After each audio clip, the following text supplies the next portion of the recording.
Freshers लोकांचं असं पण होतं की त्यांची प्लेसमेंट होते पण त्यांना ऑफरच रिलीज होत नाही. 3 महिने 6 थर्ड इयरच्या लास्ट सेमला कंपनीज येतात, काही वेळेस लास्ट इयरच्या लास्ट सेमला येतात आणि कधी कधी पास आउट झाल्यानंतर पण. तुमच्या केसमध्ये काय झालं होतं? आमची प्लेसमेंट सुरू झालेली ते ऑब्व्हियस आहे की थर्ड इयरच्या लास्ट सेम पासून सुरू झाली. ही जी कंपनी होती ती फोर्थ इयरच्या लास्ट सेमला चालली होती.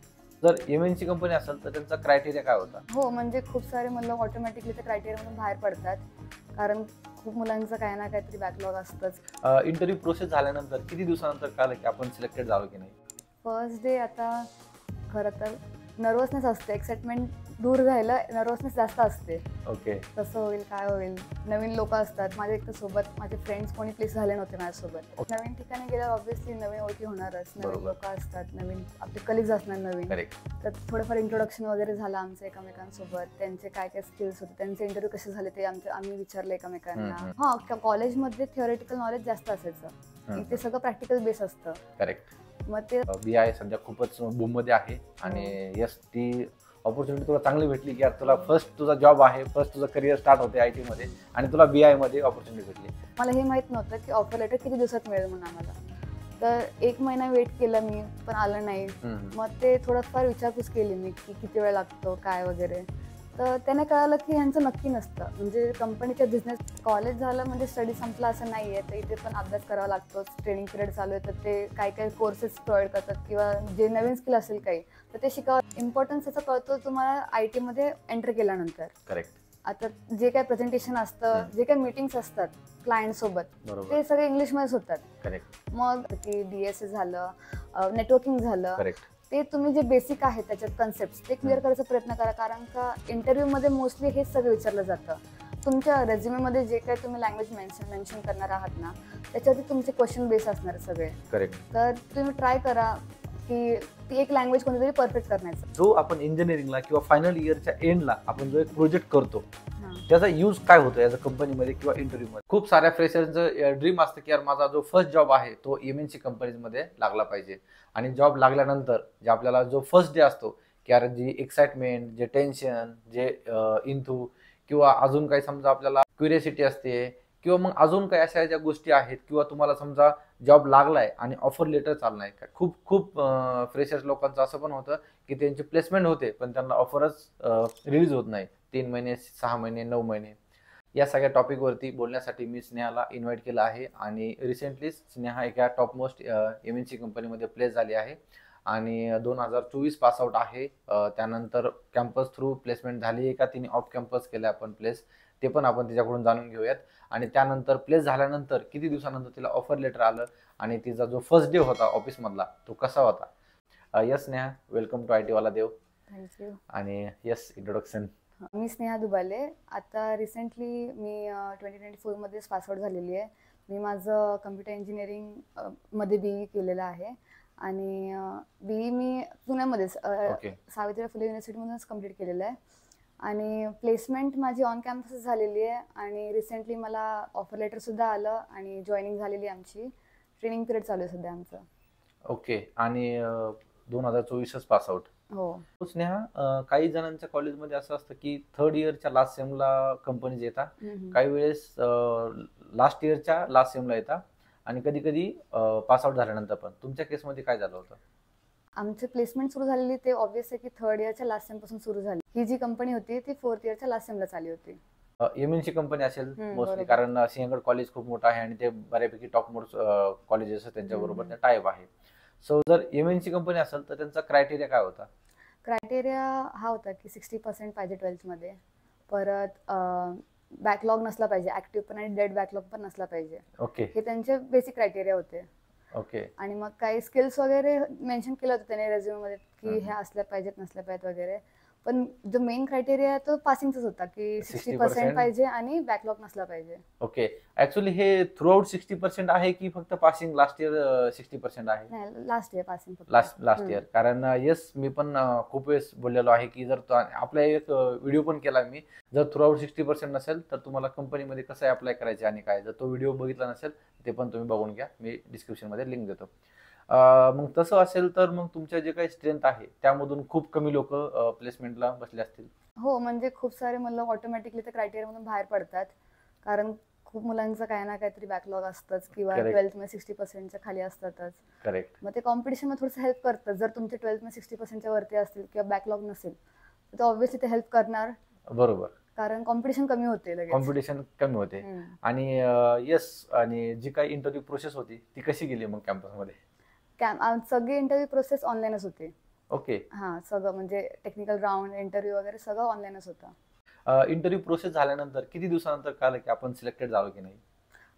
आम्हाला ऑलमोस्ट 10-15 डेज मध्ये कळालेलं की सिलेक्शन झालंय म्हणून, पण ऑफर लेटर यायला मला 5 months वेट करायला लागलेलं. येस, एमएनसी कंपनीचं तसंच आहे की ते हायर करून ठेवतात कॉलेजमध्ये. बट त्यांचं कसं असतं ना की एमएनसी कंपनीचे जे काही प्रोजेक्ट्स आहेत ते लाईनअप असतात आणि ते प्रोजेक्टनुसार काय करतात की ते बॅचेस, जसं तुला माझ्यापेक्षा आता तुला जास्त माहित असेल की हा की त्यांनी 30 कॅन्डिडेट्स आता हायर केले, त्यानंतर 30 जे पाईपलाईन मध्ये, आणि त्यांचे बॅकएंडला पाईपलाईन मध्ये इंटरव्ह्यूज पण चालू असतात. येस. आणि हेच आहे की खूप जण पण असंच करतात की जर समजा तुम्हाला कॅम्पस थ्रू जर प्लेसमेंट झाले असेल तर तुम्ही फॉलोअप घेतला पाहिजे, फॉलोअप मेल वगैरे केला पाहिजे, आणि काय प्रोसेस आहे, कधी ऑफर लेटर रिलीज करणार आहे, तुम्ही एक प्रोफेशनल मेल तुम्ही करून एक फॉलोअप मेल केले पाहिजे. कारण काही जण काय करतात की होप सोडून देतात, 1 महिना 2 महिने थांबतात आणि त्यानंतर ते होप सोडून देतात. सो असं नाही करायला पाहिजे, त्यांच्या टच मध्ये राहिलं पाहिजे. बरं, आता येऊ आपण डायरेक्टली आपल्या कंपनीत. जेव्हा तुझी जी जॉईनिंग झाली तर तुला ऑफर लेटर आलं, आणि ऑफर लेटर आल्यानंतर जेव्हा फर्स्ट डे होता तुझ्या ऑफिसमध्ये, तो कसा होता मग? फर्स्ट डे आता खरं तर नर्वसनेस असते, एक्साइटमेंट दूर राहिलं, नर्वसनेस जास्त असते. ओके. कसं होईल, काय होईल, नवीन लोक असतात. माझे एक तर सोबत माझे फ्रेंड्स कोणी प्लेस झाले नव्हते माझ्यासोबत. ओके. तर जो कोणता क्राऊड असेल तो सगळा माझ्यासाठी नवीनच होता. बरोबर. नवीन ठिकाणी गेल्यावर ऑब्व्हियसली नवीन ओळखी होणारच, नवीन बरोबर. लोक असतात, नवीन आपले कलिग्स असणार नवीन. करेक्ट. तर थोडंफार इंट्रोडक्शन वगैरे झालं आमचं एकमेकांसोबत, त्यांचे काय काय स्किल्स होते, त्यांचे इंटरव्ह्यू कसे झाले ते आम्ही विचारलं एकमेकांना. असं चलून चलून थोड्याफार ओळखी झाल्या फर्स्ट डेला, आणि नंतर नंतर वाढत गेल्या त्या. ओके. आणि आपण कसं करतो की यार आपल्या कॉलेजमध्ये जी आपली लाईफ असते की यार कॉलेजमध्ये थोडंसं आरामात होतं किंवा काय, आणि थेरॉटिकल आपण भरपूर केलं असतं. जो कॅम्पस असतो, जेव्हा कॅम्पस मध्ये एंट्री केली तेव्हाचा तो मोमेंट कसा होता? कॅम्पस आता ऑब्व्हियसली आयटी कंपनी आपण ऐकतो की खूप असं मस्त मस्त असतं, तर हा होतं, छान होतं सगळं, कॅम्पस वगैरे छान होता. आणि थिओरिटिकल नॉलेज आणि प्रॅक्टिकल नॉलेजचं बोलायचं म्हटलं तर हा, कॉलेजमध्ये थिओरिटिकल नॉलेज जास्त असायचं, इथे सगळं प्रॅक्टिकल बेस असतं. करेक्ट. मग ते आता इम्प्लिमेंट कसं करायचं, काय करायचं, हे एक्सपिरियन्स आपल्याला आयटी कंपनीमध्ये गेल्यावरच मिळतो. बरोबर. आता तू समजा प्लेस झालीये, आणि जेव्हा तू कॉलेजमध्ये होते, जेव्हा तू सगळे लँग्वेजेस किंवा जे प्रोग्रामिंग, जेव्हा कोडिंग काही केलं असेल, तू जे स्किल सेट्स टूल काही लर्न केले असेल, त्याचा काही यूज होतो इथे आता सध्या करंट मध्ये? हा, आता म्हणजे डोमेन जो आहे माझा, त्याच्यात आम्हाला जे कॉलेजमध्ये आम्हाला सिलेबस होतं त्यानुसार काय काय लँग्वेजेस होतात त्या इथे यूज होतात आमच्या. ओके. आणि करंटली आता तुम्हाला असं सांगितलं की तुम्हाला कुठला प्रोजेक्ट आहे, कुठलं डोमेन आहे, आणि तुमचं काय चालू म्हणजे सध्या काय करता तुम्ही? आम्हाला डोमेन असाइन केलेले आहेत आणि त्या बेसिसवरतीच आम्हाला ट्रेनिंग मिळते. ट्रेनिंग पिरियड हा किती महिन्याचा असतो? ट्रेनिंग आता आमचं डोमेन BI आहे, तर त्याच्यासाठी आम्हाला 2 महिन्याचं ट्रेनिंग पिरियड दिलेलं आहे. BI सध्या खूपच बूम मध्ये आहे, आणि यस, ती ऑपॉर्च्युनिटी तुला चांगली भेटली की यार तुला फर्स्ट तुझा जॉब आहे, फर्स्ट तुझं करिअर स्टार्ट होते आयटी मध्ये, आणि तुला BI मध्ये ऑपॉर्च्युनिटी भेटली. तर यस, ते एक चांगली आहे. जसं तू सांगितलं की माझी प्लेसमेंट झाली होती आणि ऑफर लेटर यायला ऑलमोस्ट तुला 5 months लागले, तर त्या 5 months मध्ये तू काय काय केलं आणि काय वेटिंग केलं का तू एवढं? वेटिंग, आता प्लेसमेंट झालं हे कळालं, सिलेक्शन झालंय म्हणून कळालं, तर ते आपण सगळं हलक्या सोडून देतो. काइंड ऑफ मी अभ्यास पण थोडाफार असं निग्लेक्ट केला की हा, आता माझं प्लेसमेंट झालं, मला काही करायची गरज नाहीये. करेक्ट. मला हे माहित नव्हतं की ऑफर लेटर किती दिवसात मिळेल म्हणून आम्हाला, तर 1 महिना वेट केला मी, पण आलं नाही. मग ते थोडंफार विचारपूस केली मी की किती वेळ लागतो काय वगैरे, तर त्याने कळालं की ह्यांचं नक्की नसतं, म्हणजे कंपनीच्या बिझनेस रिक्वायरमेंट नुसार त्यांचं ऑन बोर्डिंग करून घेतात ते मुलांचं. तर त्या पिरियडमध्ये मला जाणवलं की इथे मला सिलेक्शन झालं म्हणजे मी थांबली पाहिजे असं नाहीये, तर मी दुसरीकडे पण अप्लाय करत होती, दुसऱ्या कंपनीसाठी पण टेस्ट वगैरे देत होती मी. तर हेच सांगेल की ट्राय करत राहायला पाहिजे मध्ये सुद्धा, जो पिरियड असतो ऑन म्हणजे ऑफर लेटर येण्यापर्यंतचा पिरियड आहे, त्याच्यामध्ये तुम्ही दुसरीकडे पण अप्लाय केलं पाहिजे. Correct, absolutely. कारण ही एक म्हणजे तू चांगलं हायलाइट केला ऍज अ फ्रेशर्सला. सो जर तुम्ही कॉलेजमध्ये असाल, फायनल इयरला असाल, आणि जर तुमचं प्लेस एका जागेवरती झालं असेल, तुम्हाला प्लेसमेंट वगैरे झालं असेल, आणि ऑफर लेटर नसेल आलेल, तुमची जॉईनिंग डेट कन्फर्म नसेल, तर तुम्ही होप सोडू नका लगेच की यार हा आता माझं झालं आहे, आणि जसं तू सांगितलं की यार थोडंसं मी स्टडी वगैरे कमी केला. हेच खूप साऱ्या कंपनीज आहेत आय मध्ये, आणि त्यावर तुम्ही फक्त म्हणजे काय म्हणतात आपण त्याला काउंटर ऑफर पण बोलू शकतो. हो. त्यानंतर तुम्ही एक न्यू ऑफर घेऊ शकतात, किंवा न्यू टेक्नॉलॉजी, न्यू ऑपॉर्च्युनिटी, तुम्ही हे सगळं बघितलं पाहिजे. कारण विनाकारण कसं आहे, तुम्ही आता जसं की तिची ऑपॉर्च्युनिटी, तिची कंपनी चांगली होती त्यामुळे तिला तेवढं गॅरंटी दिली होती किमान येईल म्हणून. येईल म्हणून. बट असं सगळ्यांच्याच बाबतीत असं होईल असं नाहीये.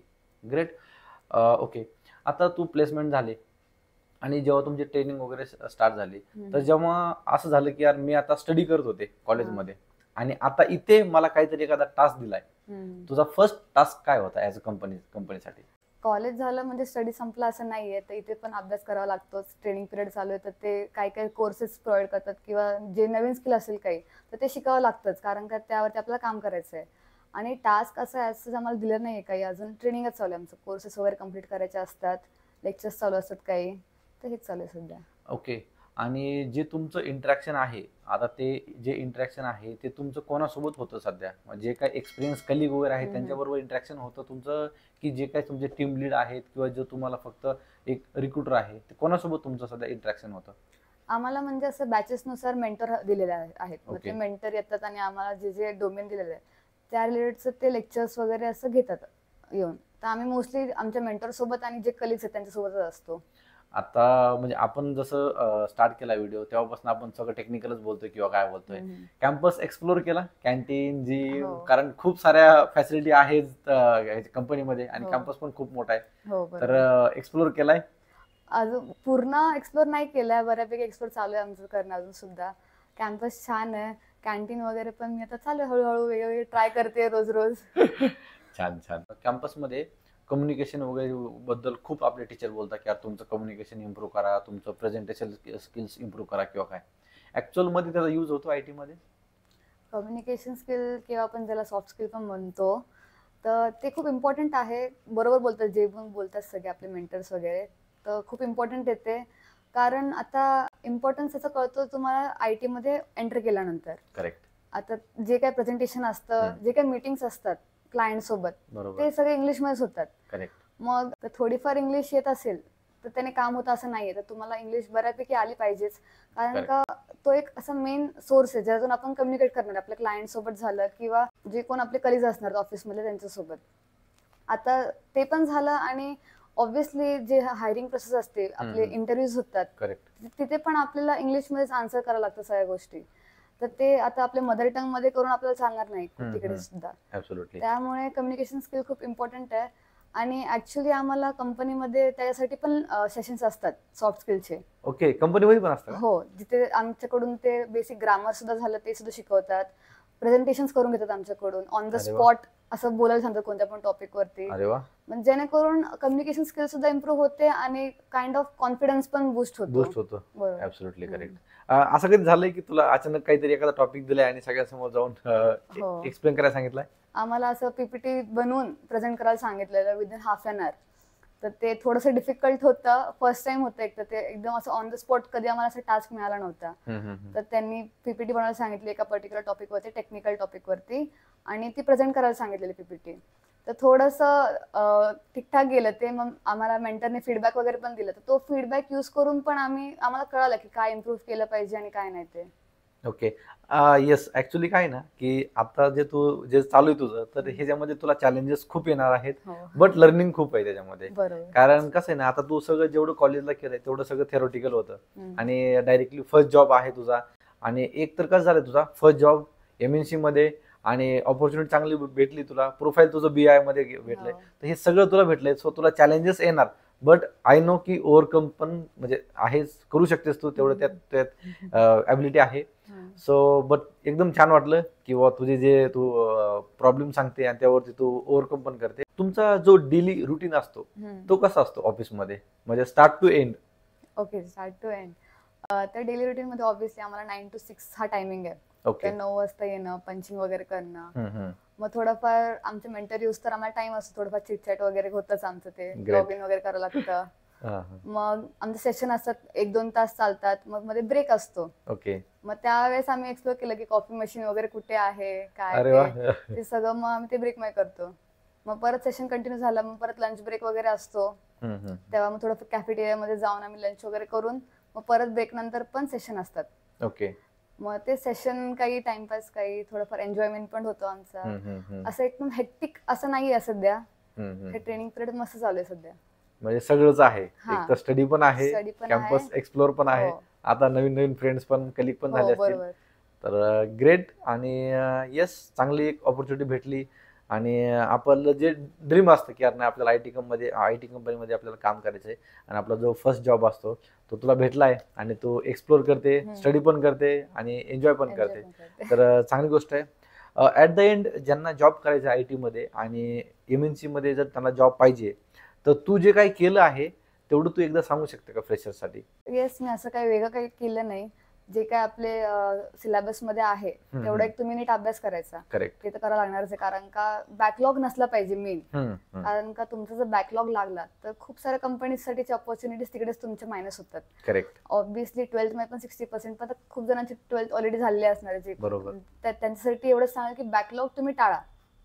बॅकलॉग नसलाच पाहिजे. आणि तुमच्या सिलेबस मध्ये जे काही प्रोग्रामिंग लँग्वेजेस झाले किंवा जे काही सब्जेक्ट आहेत जसं की DSA झालं, नेटवर्किंग झालं, ते तुम्ही जे बेसिक आहे त्याच्यात कन्सेप्ट ते क्लिअर करायचा प्रयत्न करा. कारण का इंटरव्ह्यू मध्ये मोस्टली हेच सगळं विचारलं जातं.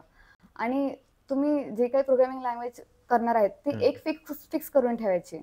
कारण तुमच्या रेझ्युमे मध्ये जे काही तुम्ही लँग्वेज मेन्शन करणार आहात ना त्याच्यावरती तुमचे क्वेश्चन बेस असणार सगळे. करेक्ट. तर तुम्ही ट्राय करा की ती एक लँग्वेज कोणतीतरी परफेक्ट करण्याचं. मी सुद्धा थोडेफार एक्स्ट्रा क्लासेस वगैरे लावले होते लँग्वेजेससाठी. आणि अजून लास्टली मी एवढं सांगेल की ऑब्व्हियसली तुमची कम्युनिकेशन स्किल तुम्ही इम्प्रूव्ह केलंच पाहिजे. ते पण खूप इम्पॉर्टंट आहे. करेक्ट. म्हणजे टेक्निकल नॉलेज प्लस तुम्हाला कम्युनिकेशन पण तेवढं चांगलं पाहिजे. Yes. At the and me तुला हे विचारेल की जो आपण इंजिनिअरिंगला किंवा फायनल इयरच्या एंडला आपण जो एक प्रोजेक्ट करतो त्याचा यूज काय होतो याचा कंपनीमध्ये किंवा इंटरव्ह्यू मध्ये? कंपनीमध्ये ऍज यूज नाही होत. इंटरव्ह्यू मध्ये खूप इम्पॉर्टंट आहे, कारण प्रोजेक्ट वरती बेस्ड क्वेश्चन्स इंटरव्ह्यू मध्ये विचारले जातात. म्हणजे जसं की तुमचा रोल आणि रिस्पॉन्सिबिलिटीज काय होते प्रोजेक्ट मध्ये विचारलं जातं. परत ते प्रोजेक्टचं तुम्हाला सगळं एक्सप्लेन करावं लागतं की ते काय, म्हणजे त्याचा यूज काय आहे, का तेवढं इम्पॉर्टंट आहे, रिअल लाईफ मध्ये त्याचं युसेज आहे का नाही आहे, हे सगळं विचारलं जातं. तुम्ही जो कोणता प्रोजेक्ट करतायत त्याच्याबद्दल तुम्हाला डीप मध्ये नॉलेज असणं पण खूप गरजेचं आहे. कारण का इंटरव्ह्यूअर कोणत्या डीप मध्ये जाऊन विचारू शकतात हे आपण सांगू नाही शकत. करेक्ट. मग आपण समजा वरवर नॉलेज घेऊन चालणार नाही प्रोजेक्टचं, आपल्याला एक गोष्ट माहित पाहिजे प्रोजेक्टची. बरोबर. कधी कधी असं पण होतं की इंजिनिअरिंगला असताना, म्हणजे मला पण माहिती, प्रोजेक्ट बाय करतात. तर त्यावेळेस मग आपण काय करतो की नॉलेज वगैरे काही घेत नाही. प्रोजेक्ट काय, आपल्याला एक प्रोजेक्ट असतो सिलेबस मध्ये म्हणून आपण बाय करतो आणि सबमिट करतो. पण मग ते इंटरव्ह्यू मध्ये आपल्याला प्रॉब्लेम येतो. सो तसं काही असेल तर तुम्ही फक्त त्याचा बाय केलं तर चालेल, पण त्याचा डीप मध्ये तुम्ही त्याचा स्टडी करा. इंटरव्ह्यू कुठला क्वेश्चन काय विचारेल काय सांगता येत नाही. So thank you so much Sneha. म्हणजे खूप सारे क्वेश्चन्स किंवा तू जे फ्रेशर्स आहेत त्यांना पण थोडं गाईड करायचा प्रयत्न केला आणि जी तुझी जर्नी होती ती पण चांगली व्यवस्थित केली. सो थँक्यू परत एकदा. आणि येस, IT वाला देव करून एक छोटंसं गिफ्ट तुला. Thank you for coming. Thank you for the opportunity. Thank you. आणि तुम्हाला जर हा पॉडकास्ट आवडला असेल तर लाईक करा, चॅनलवरती नवीन असाल तर सबस्क्राईब करा.